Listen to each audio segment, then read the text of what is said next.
গতিকে দুৰ্নীতি কৰিব সুবিধা নোপোৱাৰ কাৰণে আজি আমাৰ বিৰোধী পক্ষৰ মানুহে আমাক সমালোচনা কৰিছে যে আগত মানুহে 6টা বজাত দোকান বন্ধ কৰি ঘৰত সোমাই আছিল, 2টা বজা বা ৰাতি 3টাত লাগি এতিয়া ঘূৰি থাকক আপোনালোকে দোকান পোহৰ মোটামুটি ৰাতি 10টা 11টা লাগি খোলা থাকে। বিভিন্ন অফিচাৰ লেভেলত চিভিল ছাৰ্ভিচ লেভেলৰ ছাত্ৰ ছাত্ৰী আজি ইয়াৰ পৰা ওলাই যাই আছে, মেডিকেলবিলাক আজি ইয়াত বহুত ডক্টৰবিলাক আজি ইয়াত পাছ কৰি আছে। আপুনি কাম নকৰাৰ অভিযোগ উত্থাপন কৰিছে বা হেমাই কৰাৰ অভিযোগ উত্থাপন কৰিছে। এইটো হ'বই নোৱাৰে। মই 2026ত লাগি তামোলপুৰ সমষ্টিৰ MLA, 58 নং তামোলপুৰ সমষ্টিৰ মই বিধায়ক 2026ত লাগি, আৰু শুক্লাই চেৰফাং মোৰ সমষ্টিৰ আণ্ডাৰত পৰে। গতিকে হয় কেতিয়াবা আহাত আমাৰ অসুবিধা বা বিভিন্ন কাৰ্যসূচীৰ কাৰণে পলম হয় বা আহাত এদিন দুদিন কম হ'ব পাৰে, কিন্তু মোৰ সমষ্টি হয় এই নাওকাটা বা শুক্লাই চেৰফাং। গতিকে অহা 2026ত আমাৰ নিৰ্বাচন আছে, নিৰ্বাচন নোহোৱাত লাগি শুক্লাই চেৰফাং বা 58 নং তামোলপুৰ MLA মই।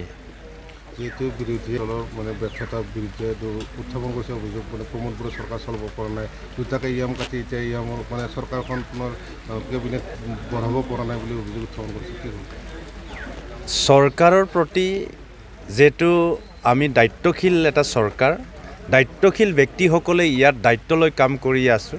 প্ৰমোদ বড়ো ডাঙৰীয়াৰ নেতৃত্বত BTRত এতিয়া শান্তিৰ পৰিৱেশ।